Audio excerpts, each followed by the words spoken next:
ప్రస్తుతం నేను తెలంగాణ ముఖ్యమంత్రి రేవంత్ రెడ్డి గారి న్యూఢిల్లీలోని తుగ్లక్ రోడ్లో ఉన్న నివాసం వద్ద ఉన్నాను. ఇది కేంద్ర ప్రభుత్వం ఆయనకు అధికారికంగా కేటాయించిన భవనం. దీన్ని కోటి అంటారు. చూడొచ్చు, ఇక్కడ ఆయన పేరు కూడా రాసి ఉంది, యనుమల రేవంత్ రెడ్డి, ముఖ్యమంత్రి తెలంగాణ. తెలుగులో రాశారు, ఇంగ్లీష్లో రాశారు, హిందీలో కూడా రాశారు. ఆయన ఇంతకుముందు ఎంపీగా ఉన్నప్పుడు యమునా బ్లాక్లో 9th ఫ్లోర్లో ఉండేవారు. ఆ తర్వాత ముఖ్యమంత్రి అయిన తర్వాత ఈ భవనాన్ని కేంద్ర ప్రభుత్వం ఆయనకి అలాట్ చేసింది. మీరు చూడొచ్చు, నిన్ననే అంటే మంగళవారమే ఆయన ఈ కొత్త బిల్డింగ్కి రావడం అనేది జరిగింది. ఎంత బాగా అలంకరించారో మీరు దీన్ని చూడొచ్చు.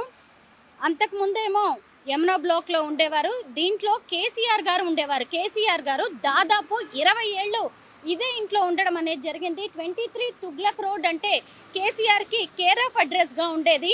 20 ఏళ్ళు ఎందుకు ఉండాల్సి వచ్చింది దాదాపు అంటే ఆయన 2004 నుంచి 2014 వరకు అంటే ఆయన ఎంపీగా ఉన్నప్పుడు, మంత్రిగా ఉన్నప్పుడు ఇక్కడ ఉన్నారు. ఆ తర్వాత ముఖ్యమంత్రి అయిన తర్వాత కూడా ఇదే బిల్డింగ్ని ఆయన సెంటిమెంట్గా కంటిన్యూ చేయడం అనేది జరిగింది. ఆయన కుటుంబ సభ్యులు ఎవరొచ్చినా, అలాగే పార్టీ వ్యవహారాలకి సంబంధించి కావచ్చు, ఇంకా కేంద్ర ప్రభుత్వంతో చర్చలు కావచ్చు, దేనికి సంబంధించినైనా ఆయన వచ్చినప్పుడు ఆయన కుటుంబ సభ్యులతో సహా అందరూ ఇక్కడే ఉండేవారు. ఒక రకంగా కేసీఆర్కి ఇది సెంటిమెంట్ బిల్డింగ్.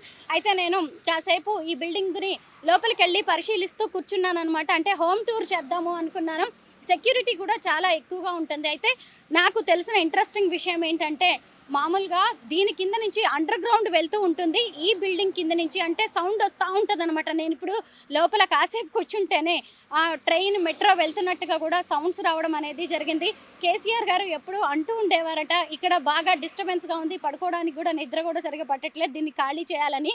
నాకు ఇందాక కాసేపు కూర్చున్నప్పుడు నిజమేనేమో, కాసేపు కూర్చుంటేనే ఇంత వైబ్రేషన్ కనిపిస్తుంది కదా అనిపించింది. అయితే ఢిల్లీ పర్యటనలో ఉన్న రేవంత్ రెడ్డి గారు ఈ నివాసానికి అనుకోకుండా ఆయన కూడా ఇదే నివాసాన్ని కేటాయించడం అనేది జరిగింది.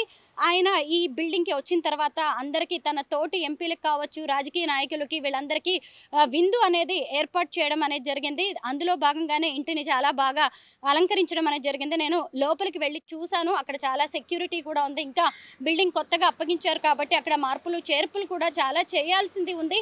సెక్యూరిటీ దాదాపు 30 మంది వరకు తెలంగాణ నుంచి వచ్చిన పోలీసులు ఇక్కడ విధులు నిర్వర్తిస్తూ ఉన్నారు. ఇక్కడ మీరు చూడొచ్చు, నిన్న పార్టీకి ఎవరు వచ్చారనేది కూడా చాలా ఇంట్రెస్టింగ్ అంశంగా మారింది. నిన్న రేవంత్ రెడ్డి ఇచ్చిన పార్టీకి BJP MP CM Ramesh, TMC MP Saugata Roy, వైఎస్ఆర్సీపీలో అయితే చాలామంది ఎంపీలు వచ్చారు.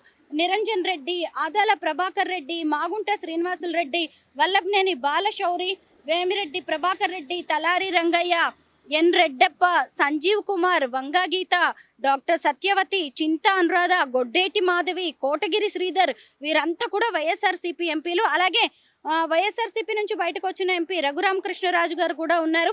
కాంగ్రెస్ ఎంపీ శశి థరూర్ కూడా నిన్న వచ్చారు. అలాగే మాజీ ఎంపీ మధు యాష్కి గౌడ్, దీపేందర్ హూడా, ఎన్సీపీ నేత ప్రఫుల్ పటేల్, ఇలా చాలామంది నిన్న ఆయన ఇచ్చిన పార్టీకి, రేవంత్ రెడ్డి గారి పార్టీకి హాజరవడం అనేది జరిగింది.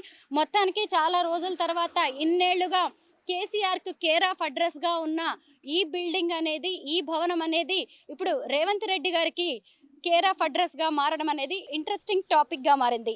ఢిల్లీ నుంచి స్వరూప పొట్లపల్లి.